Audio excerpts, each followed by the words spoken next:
बोलिए चंद्रप्रभु भगवान की। आपकी जयकार में आनंद नहीं है। बोलिए अतिशयकारी चंद्रप्रभु भगवान की। सम्मेद शिखर सिद्ध क्षेत्र की। बोलिए परम पूज्य मुनिवर्षी प्रमाण सागर जी महाराज की। परम पूज्य मुनिवर्षी अरहत सागर जी महाराज की। आचार्य भगवान गुरुवर विद्या सागर जी महाराज की। बोलिए नमोस्तु महाराज जी, नमोस्तु महाराज जी, नमोस्तु महाराज जी। और शंका समाधान के सत्र में प्रथम प्रश्न के लिए आवाज लगा रहा हूं श्रीमान फूलचंद जी छाबड़ा, ट्रस्टी गुणायतन। आवाज लगा रहा हूं, वे आज के प्रथम प्रश्न को पूछ रहे हैं और फिर आवाज लगा रहा हूं, ठीक इनके बाद तैयार रहेंगे श्रीमान अजीत जी, शशि जी तोतुका, जयपुर से, जो गुणायतन ट्रस्टी होने का गौरव प्राप्त करते हैं। नमोस्तु गुरुवर। आपने हिंसा के बारे में बात करते हुए जब बताया था कि हम लोग 3 तरह से हिंसा करते हैं, मन से, वाणी से और तन से। वाणी और देह से हिंसा करते हैं वो तो फिर भी पता लग जाती है, लेकिन भावों में निरंतर हिंसा चलती रहती है। कभी क्रूर भाव बनते हैं, कभी विनम्र बनते हैं और वो भावों में हिंसा चलती रहती है। ये भाव हिंसा से कैसे बचें और इस भाव हिंसा का हमें क्या फल मिलता है? देखिए, बहुत अच्छा सवाल आपने किया है। भाव हिंसा हमारे हृदय में पल प्रतिपल बनती है। भावों की गिरावट का नाम ही हिंसा है। आपने पूछा भाव हिंसा से हम कैसे बचें। अपने भावों के प्रति सतत जागरूकता से हम अपने भावों से बच सकते, भाव हिंसा से बच सकते। तो हम हमेशा जागरूक रहे, अपने परिणामों के प्रहरी बने, किसी भी प्रकार की शिथिलता उसमें ना आने दें। और यदि आती है तो हम धीरे धीरे अपनी निंदा गढ़ा करें, उसकी पुनरावृत्ति न करने का संकल्प लें। तो इससे हम अपने प्रतिक्रमण और प्रायश्चित के बल पर भाव हिंसा से बच सकें। नमस्ते। श्रीमान अजीत जी, शशि जी तोतुका जयपुर से तैयार हैं। उसके बाद तैयार रहेंगे श्रीमान सिद्धार्थ जी जैन, भिलाई छत्तीसगढ़ से। नमोस्तु महाराज जी। महाराज जी, जैसी भावना भाते हैं वैसा कार्य होता है या जैसा कार्य होना होता है वैसे भाव बन जाते हैं? दोनों बातें। अगर हम अपने पुरुषार्थ को प्रमुख बोल करके करेंगे तो हम यही कहेंगे हम जैसी भावना भाते हैं वैसा होता है, यद भाव्यते तद भाव भवति। पर ये भी हमारी उक्ति है, तादृश जायते बुद्धि यादृशी भवितव्यता। जिसकी जैसी होनहार होती है उसकी मति वैसी हो जाती है। हमें अनेकांतात्मक दृष्टि से इन दोनों बातों को स्वीकारना चाहिए। हमें क्या करना चाहिए? दोनों में दोनों को सही मानना चाहिए। जब हमें कुछ करना हो, किसी लक्ष्य को पाना है, तो उस समय ये दृष्टिकोण रखें कि हम जैसी भावना भाएंगे वैसा होगा। और यदि हम कुछ आघात घट जाए, उल्टा हो जाए, या हमारे द्वारा या किसी और के द्वारा, तो ये कहते हैं कि ऐसी ही भवितव्यता। नमस्ते महाराज। श्री सिद्धार्थ जी जैन, भिलाई छत्तीसगढ़। उसके बाद तैयार रहेंगी श्रीमती सुशीला देवी पहाड़े, पुत्र श्रीमान सुनील जी, पुत्र वधु आशा जी पहाड़े, हैदराबाद परिवार। उधर तो पहले एक दो, इधर एक उधर।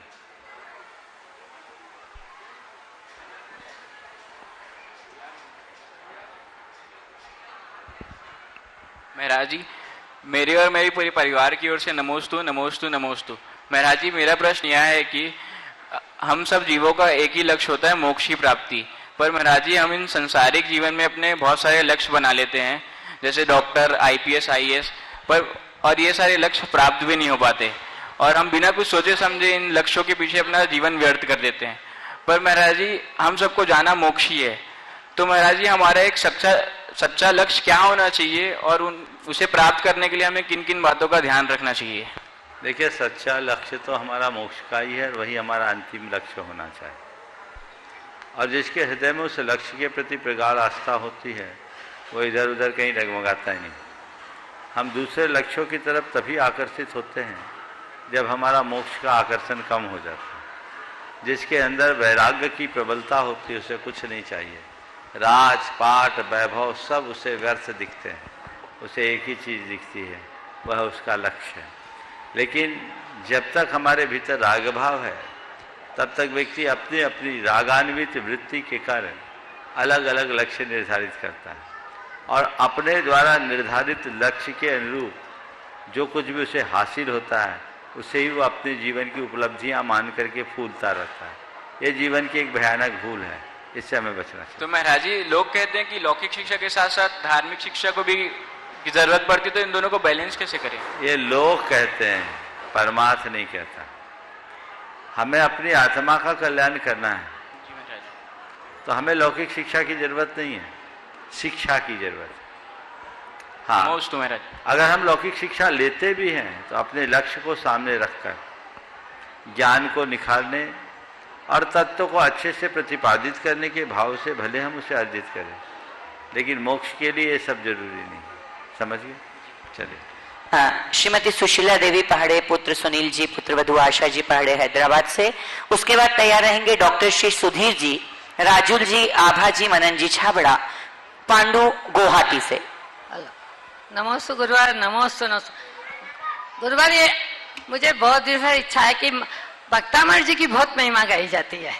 भक्तामण मांगतुंग आचार्य ने भक्तामण जी स्तोत्र की बहुत महिमा गाई है। मुझे इतनी महिमा क्यों भक्तामण जी की? क्या उसमें सब बीजाक्षर हैं? देखिए, भक्तामर की महिमा का तो एक ही है, उसका पहला शब्द ही है भक्तामर। जो भक्त को अमर बना दे उसका नाम है भक्तामर। इसी में उसकी महिमा है, आगे जाने की बात ही नहीं। समझ गए? तो जिसकी आराधना से अमृत की उपलब्धि होती हो, उससे श्रेष्ठ और क्या होगा? वो अति श्रेष्ठ है और हमें उसी रास्ते पर चलने का पुरुषार्थ करना चाहिए, वो हमारा लक्ष्य होना चाहिए। सुनिए। नमस्ते। हाँ। नमस्ते।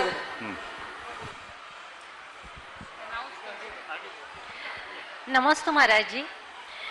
सदैव प्रतिष्ठित या प्रतिष्ठावान व्यक्ति की ही उछाली जाती है। उसे पग पर बहुत संभल कर चलना पड़ता है, पीछे देखकर चलना पड़ता है, और दूसरी ओर सामान्य व्यक्ति हमेशा मजे में रहता है।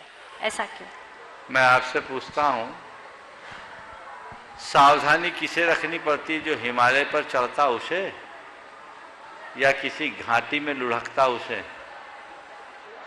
चढ़ने में सावधानी की जरूरत है, लुढ़कने में क्या? हमने अगर कोई ऊंचाई को छुआ है, ऊंचाई पाई है, उपलब्धियों तक पहुंचे, तो हमें चाहिए कि हम कदम कदम तक संभले, क्योंकि ऊपर से ही तो नीचे गिरने की संभावना। नीचे वाला और क्या गिरेगा? वो तो ऑलरेडी जमीन में।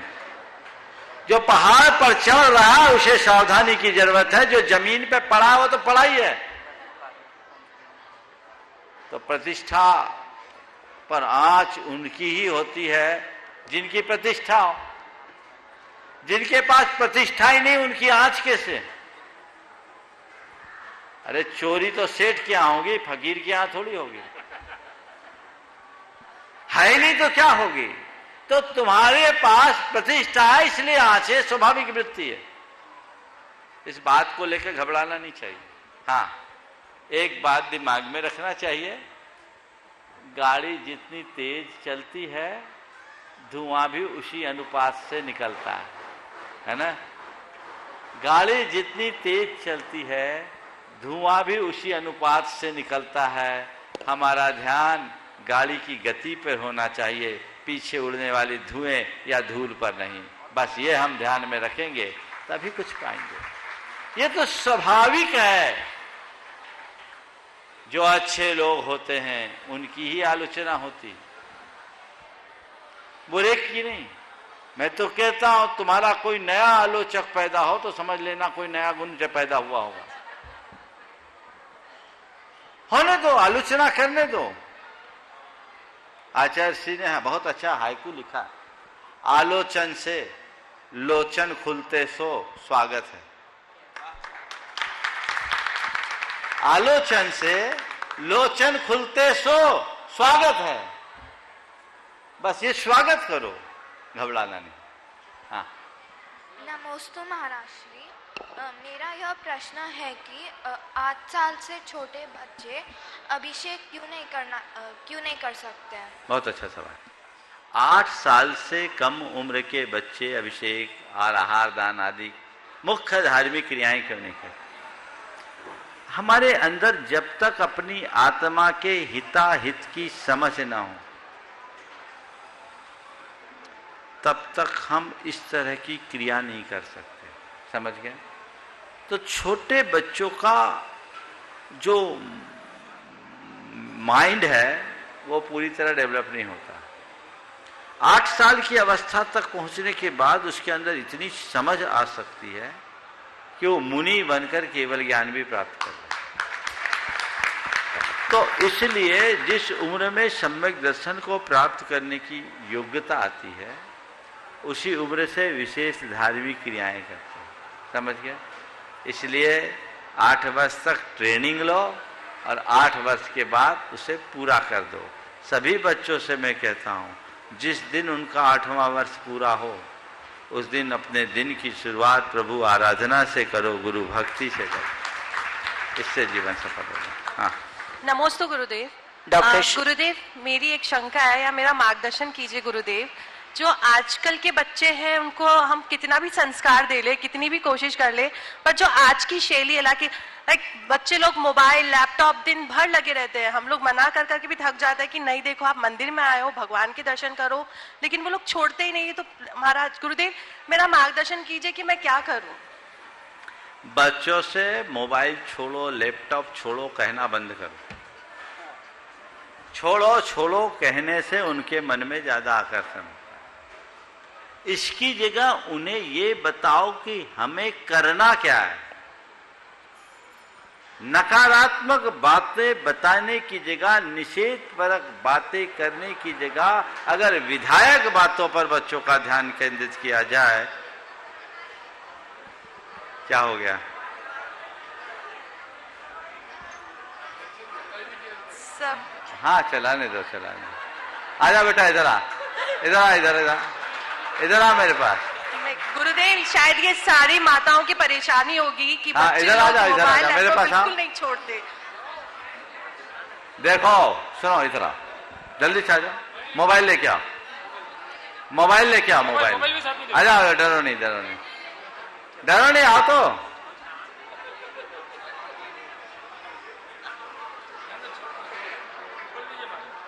देखो बच्चों को ये आजकल एडिक्शन हो गया है। ये एडिक्शन एकाएक नहीं हुआ, इसमें आप बड़े भी दोषी हैं। आप अगर चाहते बच्चे इस प्रकार की प्रवृत्तियों से बचे तो पहले खुद को संयमित करो। मेरे संपर्क में ऐसे कई लोग जो आज अपनी दुनिया में बहुत आगे बढ़े हुए हैं, बड़े बड़े कंपनियों के मालिक हैं, लंबा चौड़ा कारोबार है, लेकिन वे लोग अपने ऑफिस से बाहर इंटरनेट का प्रयोग ही नहीं करते। सिंगापुर में एक दंपति है जो एक बहुत बड़ी कंपनी में डायरेक्टर है। उन्होंने नियम ले लिया कि हमें घर में एंड्रॉइड का उपयोग ही नहीं करना। ऑफिस तक, ऑफिस में सब कुछ सीमित रखते हैं, ऑफिस के बाहर कुछ नहीं। बोले क्यों? क्योंकि हम अगर इसमें लगे रहेंगे तो हमारे बच्चों में उसके प्रति अट्रैक्शन जरूर आएगा, और बच्चे एक बार उसमें अट्रैक्ट हो जाएंगे, बच्चों को उसका उचित अनुचित का ज्ञान तो होता नहीं, तो फिर उनसे बचाना बड़ा मुश्किल है। तो आज अगर मैं ये कहूं कि इन साधनों का कोई को प्रयोग ही न करने दो, तो ये गलत है। बच्चे जब तक छोटे हैं तब तक आप बच्चों के सामने इनका प्रयोग न करो। जो गर्भवती महिलाएं हैं वो अपने पूरे गर्भवास के काल में पूरी तरह से मोबाइल से परहेज रखो। आज से कुछ दिन पहले एक 1.5-2 महीने के बच्चे की क्लिप आई थी, उसके हाथ में मोबाइल थी और मोबाइल छीने तो ऐसा रोए, ऐसा कलप कलप के रोए मानो उसका सब कुछ छिन गया, और मोबाइल दे दिया तो उसे सब कुछ मिल गया। इसका मतलब क्या? वो बच्चा माँ के पेट से मोबाइल चला रहा है, वो संस्कार है। तो जैसे माहौल में बच्चे रहते हैं उनके ऊपर उनका वैसा असर होता है। फिर धीरे धीरे बच्चों को हर चीज के औचित्य का बोध कराएं। और ये बीमारी अब बच्चों को नहीं, बड़ों को भी है। मैं तो 80-80 वर्ष की दादियों को भी फेसबुक, व्हाट्सएप, इंस्टाग्राम, ट्विटर चलाते देखा हूं। वो अपडेट पूरी उसी में लगी 80-82 साल की, और वो चला रहे हैं। ये क्या है? औचित्य गुण का विचार होना चाहिए। बच्चों को ये समझाना चाहिए, जैसा भी ये बच्चा अपने में मगन है, उसके लिए वही प्रायोरिटी है, उसको और कोई चीज से मतलब नहीं। उसको ये नहीं है कि अभी हम आए हैं जिस काम के लिए वो मेरे लिए इम्पोर्टेंट है, ये काम तो बाद में भी हो सकता है। वो मगन है, वो लगा है सो लगा है। एक नहीं, सब है। ये तो डेमो दिखा रहा है। सब बच्चों का यही हाल है। तो वो उन्हें हमें ढंग से समझाना पड़ेगा। उनको बताना होगा कि इसके कारण तुम्हें नुकसान क्या है। इससे तुम्हारी पढ़ाई खत्म होगी, इससे तुम्हारी क्रिएटिविटी खत्म होगी, इससे तुम्हारी ग्रोथ रुकेगी, इससे तुम्हारी आंखें कमजोर होगी, और इससे तुम्हारा मस्तिष्क भी खराब होगा। इसलिए मोबाइल का प्रयोग सीमित करना है, इंटरनेट का प्रयोग सीमित करना है, ये सुनिश्चित करना चाहिए। जब बच्चों को ये बात समझा देंगे तो सारे कार्य अपने आप अच्छे हो जाएंगे। डॉक्टर सुधीर जी, राजुल जी, आभा मनन छावड़ा, पांडु गुवाहाटी से। उसके बाद तैयार रहेंगे श्री आशीष जी नभी जी, बेटे अरहंत, ठेकेदार बंडा, ट्रस्टी गुणायतन। ओ, आशीष जी नभी जी। सुजीत नहीं, कहाँ? उसके बाद तैयार रहेंगे doctor PC Jain, doctor Manju Jain, Delhi.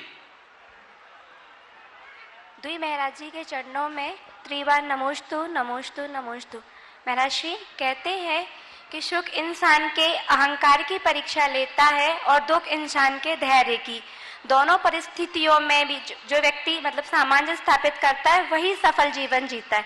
तो महाराज जी ऐसे में हम लोगों का क्या प्रयास होना चाहिए कि सुख आने पर हम अहंकार से बचें और दुख आने पर हम धैर्य से उस दुख को निकाल सकें? कुछ मत करो, केवल एक बात ध्यान रखो, सबको नश्वर और क्षणभंगुर मानना शुरू कर दो।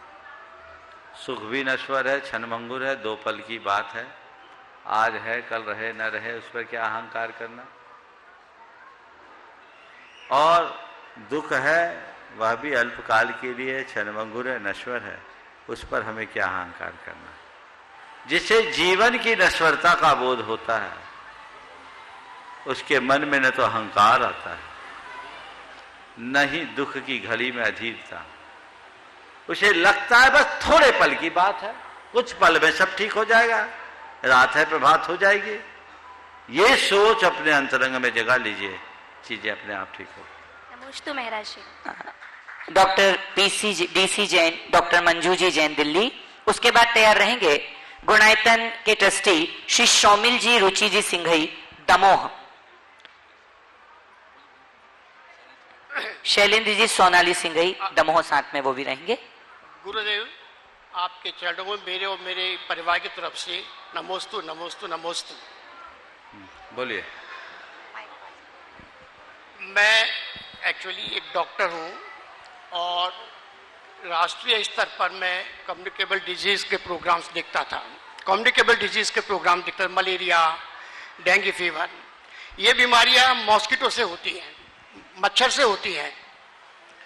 और हमारे प्रोग्राम में एक बहुत बड़ा कंपोनेंट है, एक हिस्सा है मच्छरों को मारना या उनकी पॉपुलेशन कम करना। मलेरिया और डेंगू से काफ़ी लोग भी मृत्युग्रस्त हो जाते हैं। मेरा सवाल यह है कि जो हम मच्छरों को मारने का जो हमारा प्रोग्राम का हिस्सा है वो हिंसा है या हमारे प्रोग्राम में ठीक है? आपको थोड़ा हम और आगे चलते हैं। आप जो एंटीबायोटिक देते हैं वो क्या है? उसमें बैक्टीरिया मरते हैं। हाँ, बैक्टीरिया मरते हैं उसमें। तो आप बैक्टीरिया को मारने के लिए एंटीबायोटिक का प्रयोग करते हैं कि रोगी को बचाने के लिए? रोगी को बचाने के लिए। तो आप बचाने वाले हो कि मारने वाले? बचाने वाले हैं। तो बचाने वाले को पाप नहीं लगता, मारने वाले को पाप लगता। आप देख लीजिए आप क्या कर रहे हैं। Thank you. मेरा एक पॉइंट है। हाँ। मैं एनसीईआरटी से प्रोफेसर काम किया और रिटायर हो गई हूँ। और हम प्राइमरी के जो बच्चे होते हैं, अपना नाम बताइए। डॉक्टर मंजू जैन, हाँ। जो हम कल आपसे मिले भी थे। हाँ हाँ। तो मैं प्राइमरी के बच्चों की किताबें लिखती थी एनसीईआरटी में, अब रिटायर हो गई, अभी भी लिखती हूँ। तो मेरा हमेशा ये दुविधा रहती है कि जिस तरह आप धर्म की परिकल्पना देते हैं, धर्म की एनालिसिस देते हैं और वैल्यू की एजुकेशन की बात करते हैं, पर मेरी किताबों में वो थ्योरेटिकली कहीं ना कहीं बच्चों के पास जाता है और वो उसको बिल्कुल इम्बाइब नहीं करते हैं, बिल्कुल नहीं समझ पाते। आप कुछ ऐसे मैसेज, एक या दो, जो बच्चे धर्म को इस तरह से स्वीकार करें जो सहर्ष रूप से उनके अंदर लाइफ लॉन्ग इम्प्रूवमेंट हो सके। देखिए, धर्म का उपदेश पात्र के अनुरूप देना चाहिए। पाठ्यक्रमों में जो धर्म ग्रंथों की बातें हैं, कहीं से भी कुछ भी उठा दी जाती, उठा के देते हैं। हमें बच्चों के लिए बच्चों की योग्यता के अनुरूप उसके व्यवहारिक स्वरूप को प्रस्तुत करना चाहिए। अगर हम व्यवहारिक रूप से उसको प्रस्तुत करते हैं तो बहुत कारगर होता है, उसका बड़ा लाभ भी होता है। प्राय लोग इसमें अनदेखा कर देते हैं, इसलिए परिणाम अच्छा नहीं निकलता।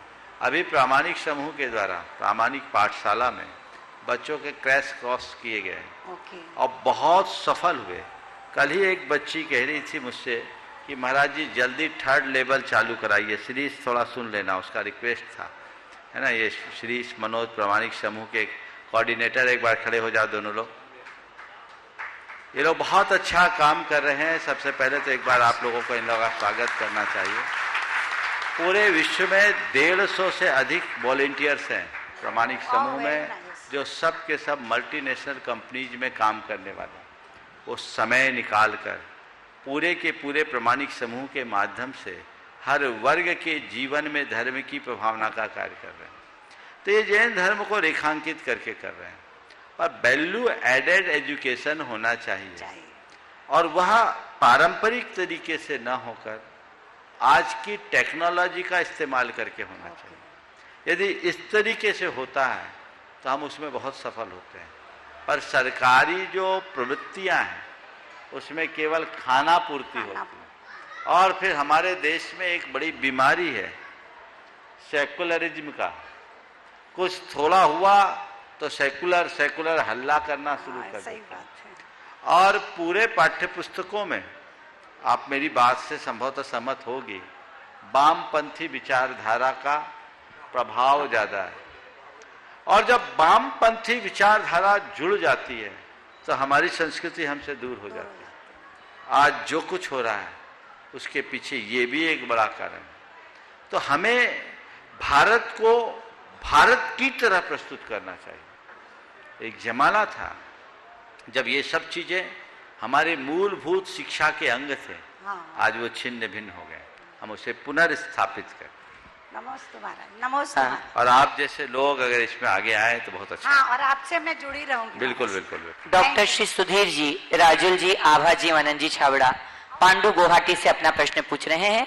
उसके बाद तैयार रहेंगे श्री सोमिल जी, रुचि जी सिंघई दमोह, और शैलेंद्र जी, सोनाल जी सिंघई दमोह।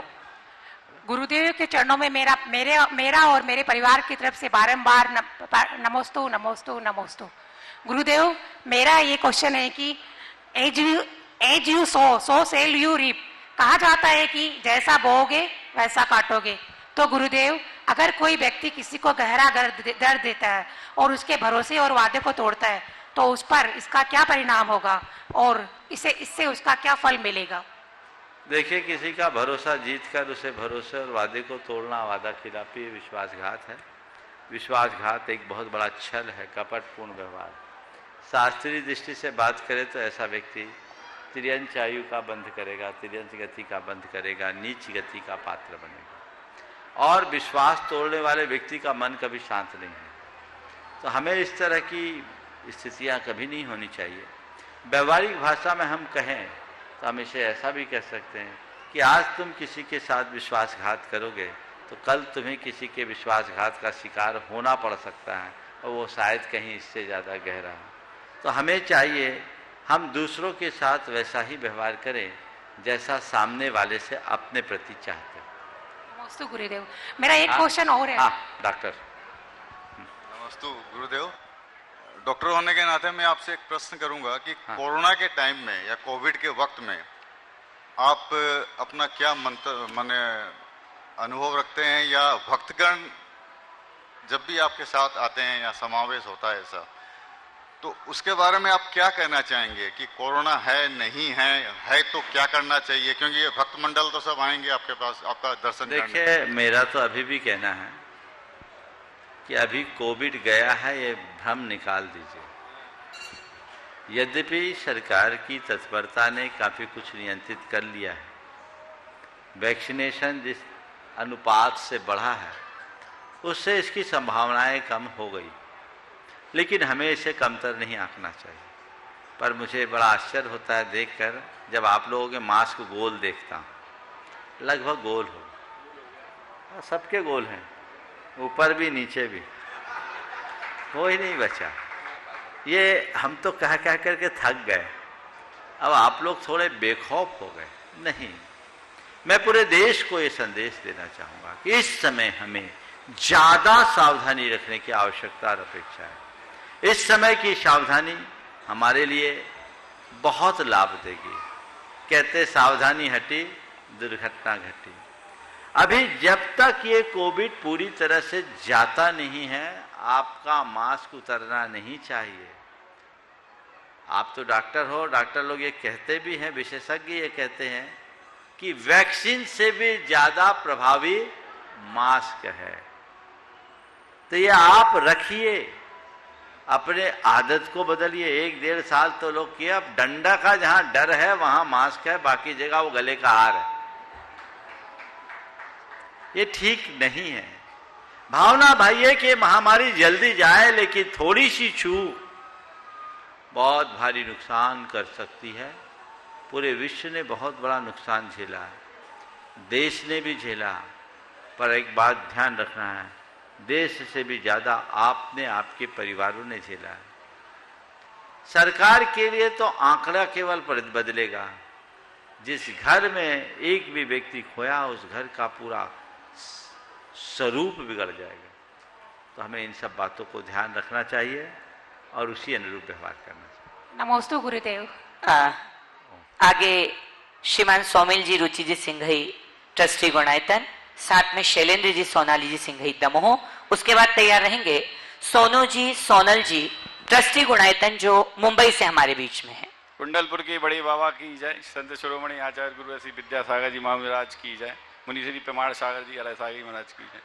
महाराज जी, जो कुंडलपुर में पंच कल्याणक होना है, तो महाराज जी जो कुंडलपुर में पंच कल्याणक होना है फरवरी मंथ में, तो उसके लिए मतलब सब महाराज जी मतलब पूरा संघ इकट्ठा हो रहा है, तो उसमें महाराज जी आपका ही मंगलमय सानिध्य हो इसमें, और उसमें हम लोग कार्यकर्ता लोग किस तरीके से अपनी मतलब सहयोग कर सकते हैं जिससे कार्यक्रम महोत्सव को सफल बना सकें।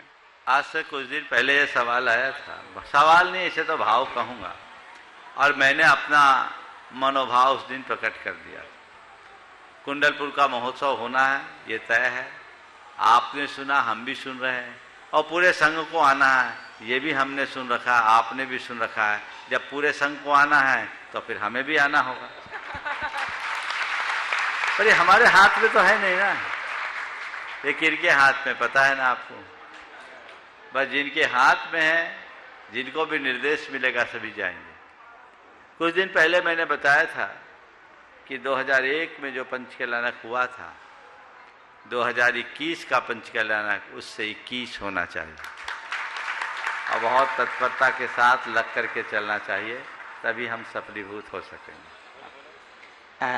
सोनू जी, सोनल जी। हाँ। द्वय मुनि के चरणों में बारंबार नमोस्तु नमोस्तु। भाई जी, हमारे जीवन में कोई घटना घटित होती है तो हमें बताया जाता है कि समता से सहन करना चाहिए, और जैन धर्म के अनुसार हमें विरोधी हिंसा। प्रश्न को एक बार फिर से बोले। भाई जी, हमारे जीवन में अगर कोई घटना घटित हो जाती है तो हमें बताते हैं कि समता से उसको सहन करना चाहिए, और कुछ परिस्थितियों में हमें मतलब विरोधी हिंसा की छूट भी दी गई है कि श्रावकों के लिए विरोधी हिंसा की छूट है। तो महाराज जी, किस परिस्थिति में हमें समता उपयोग करना चाहिए और किस परिस्थिति में विरोधी हिंसा का उपयोग? देखिए, छोटी मोटी बातें और वैयक्तिक सुख दुख की बात हो तो वहाँ समता से सह लेना चाहिए। पर जब व्यक्तिक सुख दुख का असर सामुदायिक पड़ता हो तो हमें समता नहीं, आप जैसे गृहस्थों को उसका प्रतिरोध करना चाहिए। समझ गए? चलिए। नमस्ते। सोनू जी, सोनल जी, ट्रस्टी गुणायतन, उसके बाद तैयार रहेंगे श्रीमान अमित जी सेठी, ट्रस्टी गुणायतन, गुड़गांव से। नमोस्तु महाराज जी। महाराज जी, मेरा प्रश्न है कि 5 पाप होते हैं, हिंसा, झूठ, चोरी, कुशील, परिग्रह। हिंसा को तो हम बड़ा पाप मानते हैं, झूठ को उससे कम मानते हैं, कुशील को थोड़ा सा और कम, और परिग्रह आते आते तो हम लोग कॉन्ग्रेचुलेशन, बधाई देने लगते हैं। ये महाराज जी मतलब थोड़ा सा ऐसा लगता है, और जैसे परिग्रह जिसके पास कम भी है तो उसको थोड़ा सा अवॉइड भी करते हैं। ये महाराज जी मेरा एक प्रश्न है कि 5 तो दोनों पाप तो पांचों बराबर है, फिर ये परिग्रह में हम कॉन्ग्रेचुलेशन या फिर दूसरे जिसके पास ज्यादा है उसको मतलब ज्यादा रिस्पॉन्स देना। और दूसरा महाराज जी, धर्म और पुण्य में क्या अंतर है? देखिए, बिल्कुल सही बात आपने की है कि परिग्रह के प्रति लोगों का दृष्टिकोण उल्टा है। 5 पापों को पाप मानते हैं, 4 को तो मान लेते हैं, 5वें को पुण्य का फल मान लेते हैं। ये भूल है। जबकि परिग्रह पाप का बाप है, पाप नहीं, सब पापों का जनक है। सारे पाप परिग्रह से होते हैं, इसलिए हमें परिग्रह से निवृत्ति का ध्यान रखना चाहिए। आपने पूछा धर्म और पुण्य में क्या अंतर है? अपने परिणामों को निर्मल बनाना, पवित्र बनाना पुण्य है, धर्म है। अपने परिणामों को निर्मल बनाना, पवित्र बनाए रखना धर्म है, और अपने व्यवहार को पवित्र बनाना पुण्य है। पुण्य एक क्रिया है, धर्म एक परिणाम। थोड़ी मेरी बात को गहराई से समझिएगा। पुण्य एक क्रिया है, धर्म एक परिणाम। हम जितना पूजा पाठ आदि क्रियाएं करते हैं, ये पुण्य है जो लोक में देखने में आती है, और उससे हमें पुण्यात्मा होने का तमगा मिलता है। लेकिन धर्म ये क्रिया नहीं है, हमारे भीतर का जो विशुद्ध निर्मल पवित्र भाव है वो है। तो कुछ लोग हैं जो पुण्य और धर्म को एकदम अलग अलग मानते हैं, मैं वैसा नहीं मानता। हमारे भीतर का जो गुणात्मक विकास रूप परिणाम है वो हमारा धर्म है, और जो हमारा भौतिक विकास का आधार है वो पुण्य है। समझ गए? तो दोनों चीजें साथ साथ चलती है, उसे उसी अनुरूप देखना चाहिए। नमोस्तु महाराज जी। अमित जी सेठी, ट्रस्टी गुणायतन, गुड़गांव, उसके बाद तैयार रहेंगे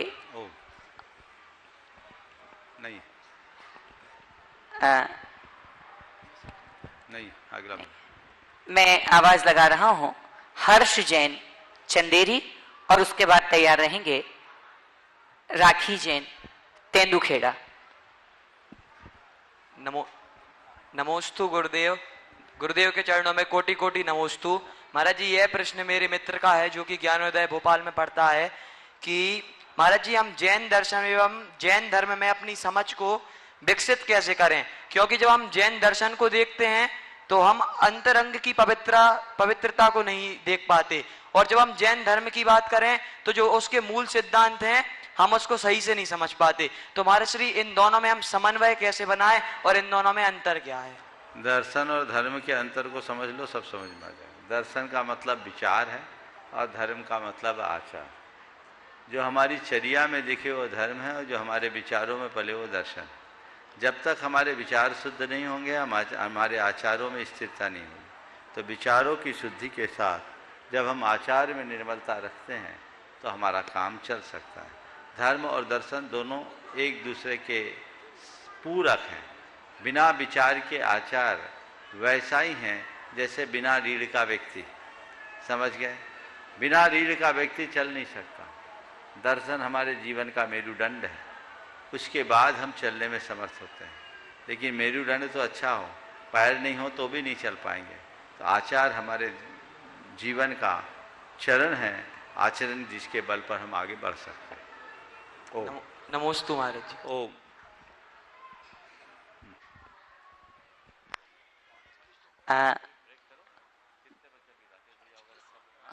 2 मिनट के ब्रेक के बाद फिर हम पुनः इस शंका समाधान के सत्र से जुड़ेंगे।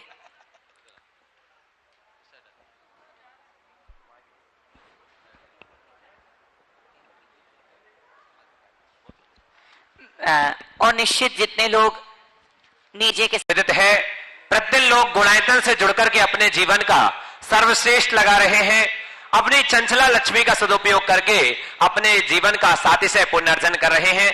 आइए इस कड़ी में जिन श्रावक शिष्यों ने गुणायतन से जुड़कर के अपने आप को संबद्ध किया है गुणायतन से, उन श्रावक शिष्यों की मैं उद्घोषणा कर रहा हूं। आज जिन्होंने निर्माण मित्र की सदस्यता प्राप्त की है, ऐसे श्रावक श्रेष्ठी इंदौर से गौरव जैन, श्री चेतन कुमार जैन, मुंबई से श्री वैभव जैन, श्री महेंद्र कुमार जैन, न्यू दिल्ली से श्री निर्माण निधि से निर्माण मित्र कैलाश चंद सुषमा जैन साहब परिवार, एक बार जोरदार करतल ध्वनि से स्वागत कीजिए। साथ ही जिन्होंने निर्माण सारथी की सदस्यता प्राप्त की है, ऐसे श्रावक श्रेष्ठी श्री सांभवी गुप्ता, श्री राकेश कुमार गुप्ता गुड़गांव, और साथ ही लाडू लाल जी, अशोक कुमार जी, सुरेश जी, नरेंद्र जी, संजय जी, महेंद्र कुमार जी पाटौदी साहब परिवार जो हमारे बीच उपस्थित है आई, और मैं निवेदन करूंगा वो आए और गुरुदेव के चरणों में नमन वंदन करें। पाटौदी परिवार, लाडू लाल जी, अशोक कुमार जी, सुरेश जी, नरेंद्र जी, संजय जी, महेंद्र कुमार जी हमारे बीच उपस्थित हैं, और उनके सम्मान के लिए बुलाना चाहूंगा श्री सुनील जी जैन, CFO गुणायतन, और सुभाष जी जैन, CEO गुणायतन। वो आए और ऐसे श्रावक शिष्य का सम्मान करें। एक बार जोरदार करतल ध्वनि से अभिनंदन कीजिए। साथ ही शीघ्रता से सम्मान की कड़ी हम लेंगे। सूत्रधार के रूप में शैलेंद्र जैन जी दिल्ली हमारे बीच उपस्थित हैं, आए और मंच में अपना स्थान ग्रहण करें। सूत्रधार सदस्य के रूप में जिन्होंने जुड़ने का सौभाग्य प्राप्त किया है, श्री रोहन जैन, श्री आजाद कुमार जैन रायपुर साह परिवार, जोरदार करतल ध्वनि से अभिनंदन कीजिए। और बंधुओं, विशेष तौर पे आज जिन्होंने अपने जन्मदिन के उपलक्ष्य में आज संस्थापक सदस्य के रूप में जुड़े हैं, ऐसे श्रावक श्रेष्ठी जयपुर से श्री मूलचंद जी छावड़ा जी के जन्मदिन के अवसर पर श्रीमती बिमला छावड़ा, श्री अभिषेक जी, रुचि जैन, अनिमेश एंड बेबी आराध्या जैन, आराधना, शैलेश दोषी, रश्मि, चंदेश राव का साह परिवार पर जोरदार करतल ध्वनि से अभिनंदन कीजिए। आइए हमारे बीच उपस्थित हैं और उनके सम्मान के लिए बुलाना चाहूंगा शैलेंद्र जी दिल्ली और अजित जी तोतुका साहब जयपुर से। आइए गुणायतन ट्रस्टी हैं वो भी, एक बार जोरदार करतल ध्वनि से अभिनंदन कीजिए। मूलचंद जी छावड़ा साहब हमारे बीच उपस्थित हैं, श्रीमती बिमला जी छावड़ा, और उनका सम्मान हो रहा है। और बंधुओं, इसी कड़ी में एक ऐसा परिवार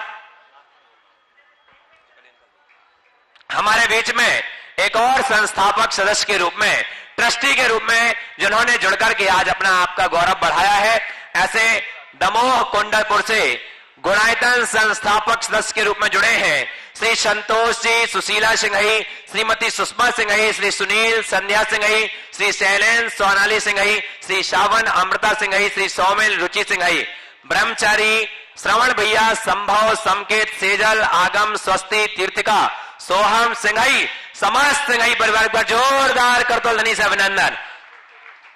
और जो परिवार संपूर्ण रूप से आचार्य भगवंतपुरा कुंडलपुर क्षेत्र के लिए समर्पित, ऐसे जो कुंडलपुर के अध्यक्ष जो है संतोष जी सिंघई साहब का परिवार आए, पूरा परिवार मैं निवेदन करूंगा साहब परिवार आए, गुरुदेव के चरणों में नमन वंदन करके आशीष प्राप्त करें। और उनके सम्मान के लिए बुलाना चाहूंगा श्री सोनू जैन जी भिंड गुणायतन ट्रस्टी, और साथ ही अमित जी सेठी गुड़गांव से गुणायतन ट्रस्टी हमारे बीच उपस्थित हैं। पूरे सिंघई परिवार का स्वागत करें। आइए शीघ्रता से आए और आपकी करतल ध्वनि की गूंज होना चाहिए, पूरा देश देख रहा है। निश्चित ही बंधुओं, आपका सातिशय पुण्य होगा जो लोग गुणायतन से जुड़ रहे हैं। पूज्य गुरुदेव ने हमें परिकल्पना दी और हमारा संकल्प है कि हम इस परिकल्पना को पूर्ण करें। हमारे बीच में पूरा सिंघई परिवार, पूरा परिवार आइए। और इसी कड़ी में सम्मान करना है, आप सम्मान करो, इस साइड आ जाओ, सोनू भैया इस साइड आओ, जोरदार करतल ध्वनि से अभिनंदन कीजिए सिंघई परिवार का। इसी कड़ी में हैदराबाद से गुणायतन संस्थापक सदस्य के रूप में जुड़े हैं श्री धन्नालाल जी, श्री मांगीलाल जी, कंचन जी, लता जी, राजू जी, विजय जी, मनीष जी, आशीष जी, अभिनंदन जी, मोहित, यश, मीतेश, संयम, दर्पण, विधान जी, आद्विक जी एवं समस्त कासलीवाल परिवार का जोरदार जोरदार करतल ध्वनि से अभिनंदन कीजिए। और उनके सम्मान के लिए बुलाना चाहूंगा कि सुनील जी पहाड़िया और संजय जी पहाड़िया साहब वो आए और ऐसे श्रावक सृष्टि का सम्मान करेंगे। अशोक जी पहाड़िया साहब आए और ऐसे श्रावक सृष्टि का सम्मान करें। जोरदार करतल ध्वनि से अभिनंदन, स्वागत, बंधन। पूरा गुणायतन परिवार आपका हृदय से स्वागत करता है। आइए, सम्मान हो रहा है, आपकी करतल ध्वनि से पंडाल गुजना चाहिए।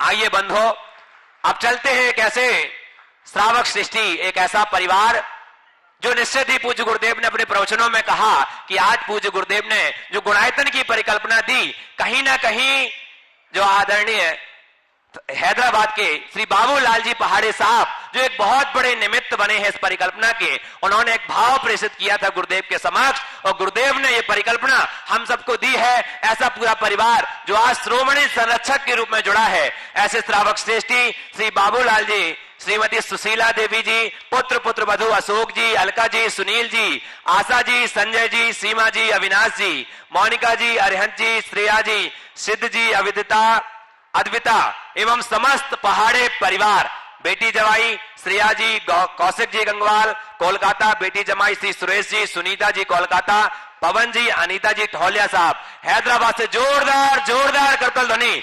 आपकी तालियां बजती रहनी चाहिए इस परिवार के लिए। निश्चित ही ये बड़े सौभाग्यशाली पुण्यशाली परिवार है, आज जुड़ा है। उनके सम्मान के लिए बुलाना चाहूंगा श्री सुभाष जी जैन, सी गुणायतन, सुनील जी जैन, सीएफओ गुणायतन, लता जी गंगवाल गुणायतन मंत्री और शकुन दीदी। आइए और सम्मान करें, महिला वर्ग का सम्मान करेंगी लता दीदी, शकुन दीदी और शैलेन जी दिल्ली, वो भी आए और ऐसे पूरे परिवार का सम्मान करें। आपकी करतल ध्वनि बजना चाहिए।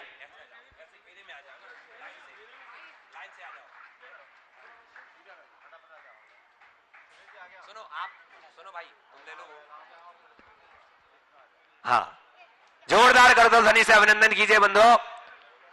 और एक ऐसा परिवार, निश्चित ही आप भी इस प्रकार से गुणायतन से जुड़े ताकि आप भी अपने जीवन का उस सर्वश्रेष्ठ द्रव्य को लगा सके जो आने वाली पीढ़ी आपका और आपके परिवार का नाम गौरव होगा और आने वाली पीढ़ी संस्कारित होगी इस गुणायतन के माध्यम से। आप प्रतिदिन लोग देखते हैं कि न जाने कितने लोग गुणायतन से जुड़ रहे हैं और निश्चित ही आने वाला समय वो समय होगा जब दिगंबरत्व की, श्रमणत्व की, जैनत्व की पताका दिग्दिगांतर तक लहराएगी। पूज्य गुरुदेव की परिकल्पना, आपकी करतल ध्वनि, ऐसे पुण्यशाली परिवार का स्वागत हमारे बीच में सुनील जी पहाड़े साहब का स्वागत हो रहा है, अशोक जी पहाड़े साहब और साथ ही संजय जी पहाड़े साहब, अविनाश जी, मोनिका जी, अरिहंत जी, श्रेया जी, सिद्ध, अद्विता पहाड़े परिवार और साथ ही जवाई भी, बेटी जमाई भी हमारे बीच उपस्थित। उनके श्रेया कौशिक जी गंगवाल कोलकाता से हैं और कोलकाता से सुरेश जी, सुनीता जी, पवन जी, अनीता जी ठौलिया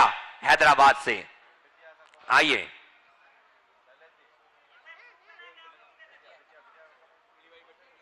तो बंधुओं आप भी इस प्रकार से गुणायतन से जुड़े और साथ ही जैसा कि आपको पता है सिद्ध चक्र मंडल विधान आगामी जो अष्टानिका महापर्व में होने जा रहा है, पूज्य गुरुदेव का सानिध्य सिद्धों की पावन भूमि में, भावी सिद्धों के सानिध्य में, ऐसे उस सिद्ध चक्र मंडल विधान में एक मंडल आरक्षित कराने का सौभाग्य प्राप्त किया है। कोलकाता से श्री रतनलाल जी, अशोक कुमार जी, ममता जी, आदित्य जी, रिधिमा जी, आकाश जी, विशाल जी सेठी परिवार, समस्त परिवार का जोरदार करतल ध्वनि से इनका भी स्वागत, बंदन, अभिनंदन कीजिए। साथ ही जिन्होंने स्वर्ण दान दिया है, बेलगांव कर्नाटक से सौभाग्यवती मंगला महावीर जैन, जिन्होंने लगभग 10 ग्राम स्वर्ण की चैन गुणायतन के लिए समर्पित की है और साथ ही जिन्होंने आज सहस्त्रकूट में अपनी एक प्रतिमा स्थापित करने का सौभाग्य प्राप्त किया है, अरविंद जी, चित्रा जी जैन शाह परिवार इटारसी से हमारे बीच उपस्थित हैं और उनके साथ में चौधरी विजय कुमार जी, वो भी आए, गुरुदेव के चरणों में नमन वंदन करें और उनके सम्मान के लिए बुलाना चाहूंगा सुभाष जी जैन, सीईओ गुणायतन और सुनील जी जैन CFO गुणायतन वो आए और ऐसे श्रावक श्रेष्ठी का सम्मान करें। जोरदार करतल ध्वनि से स्वागत वंदन अभिनंदन कीजिए। माइक चालू करें। माइक चालू हो। देखिए, आज अभी आप सबके बीच एक घोषणा हुई। बाबूलाल जी के संदर्भ में मैंने अनेक बार कहा, इस गुणायतन के उपक्रम को मेरे मस्तिष्क में लाने में उनकी बहुत बड़ी भूमिका रही। उनका मूल आग्रह था कि आप यहाँ आए हो तो आपको कुछ करके जाना है, और वे बड़े आग्रह और अधिकार पूर्वक कहा करते थे। और जब गुणायतन की शुरुआत हुई थी तो सबसे पहले झंडारोहण किया था। आज उनका पूरा परिवार मन बनाकर आया था कि आज पिताजी नहीं हैं, हम लोगों को कुछ अच्छा करना है। मुझे बहुत प्रसन्नता है कि पूरे परिवार ने बड़े हर्षित होकर आज गुणायतन के शिरोमणि संरक्षक के रूप में जुड़े। वो शिरोमणि संरक्षक के लिए नहीं जुड़े, अपने वंश को गुणायतन का प्रतिनिधि बना दिया। ये प्रावधान है कि जितने भी शिरोमणि संरक्षक हैं उनका प्रतिनिधित्व जब तक गुणायतन है तब तक बना रहेगा। ये बहुत बड़ा कार्य किया और ये लोग इतने हर्षित थे, खासकर सुशीला जी इतनी आनंदित कि महाराज आज मेरे आनंद की कोई सीमा नहीं। मैं आशीर्वाद देता हूँ परिवार को, और इसको अभी मंगलाचरण समझना है ना, इसे हमें और आगे से आगे करना है, अच्छे से अच्छा करना है, ऐसा मनोभाव रखना चाहिए। आशीर्वाद। चलिए। अमित जी सेठी, ट्रस्टी गुणायतन गुड़गांव। इसके बाद तैयार रहेंगे अनिल जी सरिता जी टोंगिया दीमापुर, उपाध्यक्ष एडवाइजर जैन समाज दीमापुर। जो माइक।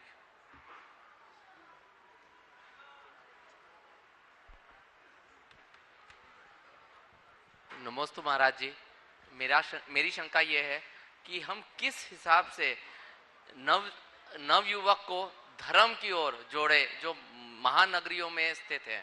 धर्म छोटे शहरों में तो आसान से हो जाता है, बट महानगरी में लोग चकाचौंध में अक्सर भटक जाते हैं, और स्पेशली जो 9, 10, 11, 12 के जो बच्चे हैं वो हमेशा भटकते हैं और ग्रेजुएशन तक।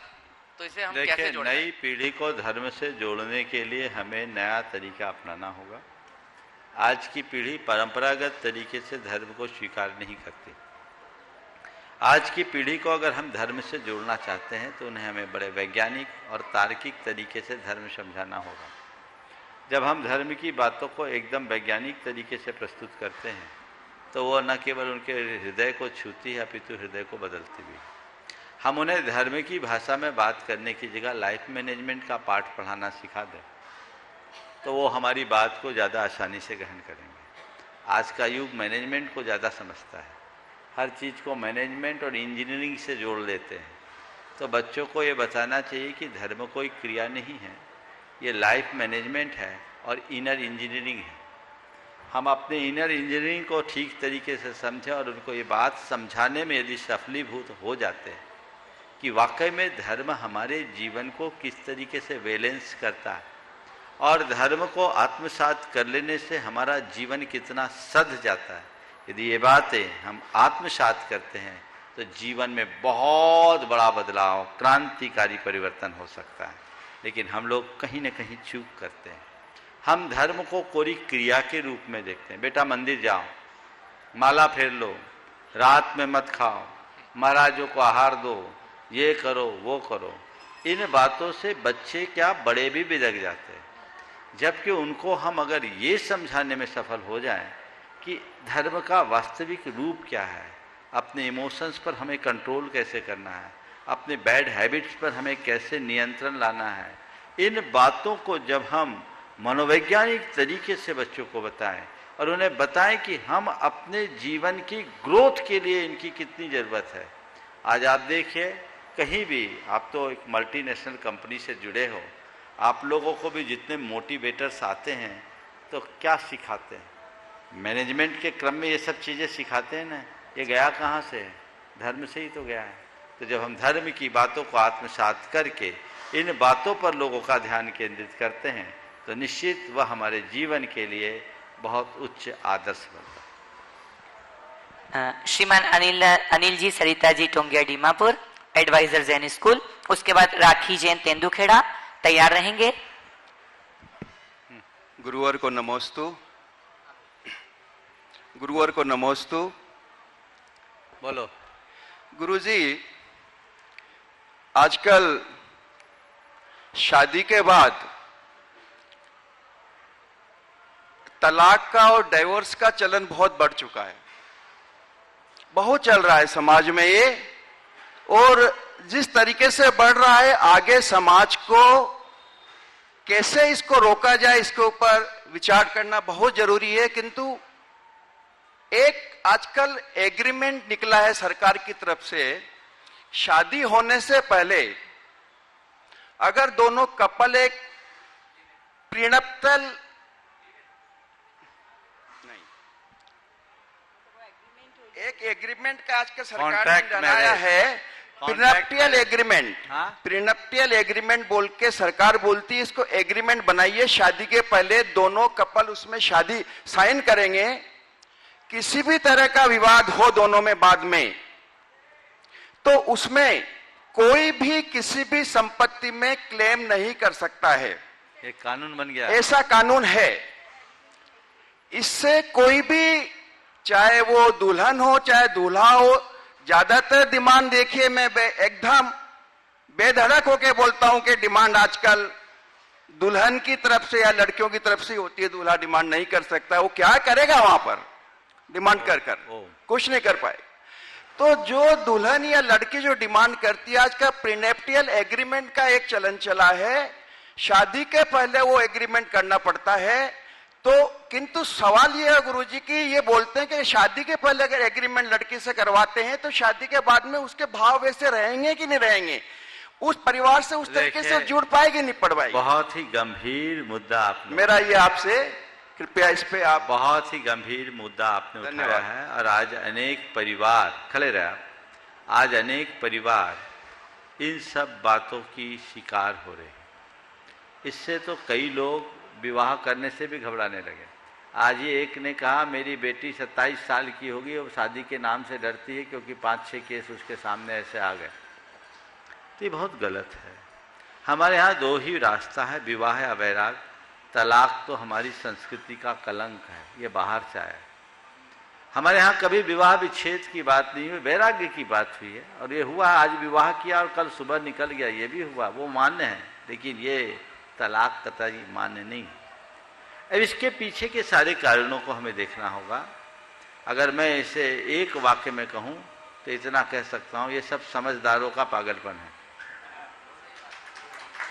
समझदारों का पागलपन, ये सब पढ़े लिखे लोगों में ज्यादा हो रहा है, अनपढ़ लोगों में नहीं हो रहा। एकदम सही है गुरुदेव, एकदम सही। और सब इसको रोकने का एक ही उपाय है, समाज में ऐसे लोगों की मान्यता समाप्त हो। पर दुर्भाग्य है कि आज अगर कोई इस तरह से दबाव देकर तलाक करते हैं, कराते हैं, अनाप शनाप संपत्ति ऐंठते हैं या लड़की को यातना देते हैं और फिर छोड़ देते हैं, समाज मूक दर्शक बन के रह जाती है। समाज अगर इनके विरुद्ध उठकर खड़े हो जाए तो इस तरह की घटनाओं की पुनरावृत्ति हो ही नहीं सकती। सब कुछ सहज और सामान्य हो जाएगा, जीवन सफलीभूत होगा। हमें उस तरफ देखना चाहिए। धन्यवाद। राखी जैन तेंदुखेड़ा, उसके बाद तैयार रहेंगे अशोक जी जैन ठाणे मुंबई। वही तो बात आ रही। महाराज श्री के चरणों में त्रिवार नमोस्तु नमोस्तु नमोस्तु। छोला श्री परम सागर जी महाराज जी का नमोस्तु नमोस्तु नमोस्तु। महाराज श्री, मेरा प्रश्न है जी कि शरीर का परीक्षण MRI मशीन से होता है तो मन का परीक्षण कैसे करें? फिर से बोलो। शरीर का परीक्षण MRI मशीन से होता है तो मन का परीक्षण कैसे करें? बिल्कुल ठीक बात है। शरीर का परीक्षण तो MRI मशीन कर देती है, मन का परीक्षण कैसे करें? तो मन के परीक्षण के लिए MRI करने की जरूरत नहीं है, केवल अंतर निरीक्षण करने की जरूरत है। आंखें बंद करके मन में झांके परीक्षण हो जाएगा। नमस्ते महाराज जी, नमस्ते। अगला अशोक जी जैन ठाणे मुंबई, उसके बाद तैयार रहेंगे प्रियंका सोहिल चौधरी। जल्दी। चरणों में त्रिवार नमोस्तु नमोस्तु नमोस्तु। महाराज जी आपने गुणायतन और सेवायतन दोनों ही दो संस्थान चलाए। गुणायतन तो फिर भी अपना स्वरूप ले रहा है, लेकिन सेवायतन में अभी भी बहुत कुछ काम करना बाकी है। उसका विस्तार झारखंड के अंदर ही है, झारखंड के बाहर भी होना चाहिए, ऐसा मेरा भावना है। आप आशीर्वाद दें, ये हमारा समाज घर घर सेवायतन पहुंचा दे। बिल्कुल बिल्कुल, बहुत अच्छी बात की है। गुणायतन अपना काम कर रहा है, गुणायतन आपको दिख रहा है। सेवायतन भी बहुत तेजी और तत्परता से काम कर रहा है, वो आपको दिखता नहीं। सेवायतन में नित्य एक ओपीडी चलती है। डॉक्टर सुभाष बुद्रू यहाँ है क्या उपस्थित? वो अपनी पूरी तरह निःशुल्क सेवा दे रहे हैं। मैंने उनकी सेवाएं ली है महाराज जी, बिल्कुल ली है पूरी ना? एक रात और यहाँ गाँव में 30 एकल विद्यालय सेवायतन के प्रयास से चल रहा है, और भी बहुत सारे कार्य चल रहे हैं। साइलेंट मोड में चल रहा है, लेकिन आपने कहा है कि सेवायतन को शिखर जी से बाहर ले जाएं, पहले गुणायतन पूरा कर लें, फिर देखेंगे। इस प्रकार आज मैं यहीं पर विराम, जल्दी से, हाँ जल्दी करो। प्रियंका सोहिल चौधरी, उसके बाद तैयार रहेंगे श्रीमती सीमा खरगोन। बोलो जल्दी। गुरुवर के चरणों में मेरा त्रिवार नमोस्तु नमोस्तु नमोस्तु। गुरुवर, किसी के दिल को दुखाना ऐसा है जैसे पत्थर फेंकने पर उठने वाली समुद्र की लहरों के समान है, पर ऐसी भावना तो रहती नहीं, पर अनजाने में या धोखे में कोई भी ऐसा मुंह से शब्द निकल जाता है या कोई ऐसा कार्य हो जाता है, तो हे गुरुवर हमें क्या करना चाहिए? दिल को चलाकर दुखाना बड़ा अपराध है, और हमसे किसी का दिल दुख जाए तो माफी मांग लेना हमारा धर्म है। श्रीमती सीमा खरगोन, उसके बाद तैयार रहेंगी दीपाली जैन मुंबई। बोलो। आचार्य श्री विद्यासागर महाराज, हमारा प्रश्न है कि मान और बहुमान में क्या अंतर है और हमें किन चीजों का बहुमान करना मान चाहिए? किया जाता है, बहुमान दिया जाता है। हम अपने आप को बड़ा माने, हमारा मान है, और हमें कोई बड़ा माने, ये हमारा बहुमान है। चलो नमोस्तु महाराज। हाँ, दीपाली जैन मुंबई, उसके बाद तैयार रहेंगे सरिता, साधना, अरुण, सुरेंद्र, बिरसिंहपुर। ओ नमोस्तु महाराज जी, नमोस्तु नमोस्तु। मेरा क्वेश्चन है, किसी का दिल दुखाना भाव हिंसा कहलाता है, पर महाराज जी कुछ लोग ऐसे होते हैं कि जो किसी का अच्छा करते देख नहीं पाते, दान देना, पूजा करना, पाठ करना, ये सब नहीं देख, भक्ति करना, ये नहीं, दिल दुखाते हैं इससे। ऐसे लोगों का दिल दुखाने में हमें हिंसा का पाप लगता है? अगर कोई दिगंबर मुनि दिगंबर रूप में चलते हैं और किसी को तकलीफ होती है तो उसका पाप मुनि महाराज को लगेगा क्या? बोलो। एक मुनि महाराज जा रहे हैं और किसी को मुनि महाराज के इस दिगंबर रूप को देखकर तकलीफ हो रही है तो इसका पाप मुनि महाराज को लगेगा क्या? नहीं नहीं महाराज। तो अपनी आंख पे पट्टी लगाए, हम क्या करें? नमोस्तु महाराज। श्रीमती सरिता, साधना, अरुण, सुरेंद्र, बिरसिंहपुर। ओ बोलो जल्दी। नमोस्तु महाराज जी, नमोस्तु महाराज जी। हमारी शंका है, षट खंडागम एवं धवला ग्रंथ में ऐसा क्या है कि जनमानस इसको नहीं पढ़ सकते हैं? वो हमारे सिद्धांत के ग्रंथ है, सीधे द्वादशांग से निकली हुई तत्व की बातें हैं, और उसे निर्ग्रंथ मुनि को ही पढ़ने का अधिकार है। डॉक्टर निधि जैन, जबलपुर। नमोस्तु महाराज जी। जो सकल ज्ञान के अतल बिंब, जो ज्ञान की ऐसी गागर है, चिंतन रूप अनंतों के श्री प्रमाण सागर है। महाराज जी, मेरा यह प्रश्न है कि जैसे यहाँ पे सम्मेद शिखर जी जैसे एक तीर्थ है भरत क्षेत्र में, तो क्या ऐरावत क्षेत्र में भी ऐसे ही सम्मेद शिखर जी जैसा तीर्थ हाँ है? बिल्कुल, भरत क्षेत्र में जैसे सम्मेद शिखर क्षेत्र है और अयोध्या है, वैसी व्यवस्था ऐरावत क्षेत्र में भी है, वहाँ भी सम्मेद शिखर है, नाम भी यही है। नाम भी यही है। इस प्रकार आज के इस सत्र को परम पूज्य गुरुदेव के चरणों में नमन अर्पित करते हुए यहीं पर विराम दे रहा हूँ। बोलिए परम पूज्य आचार्य गुरुवर श्री विद्यासागर जी महाराज की ओम।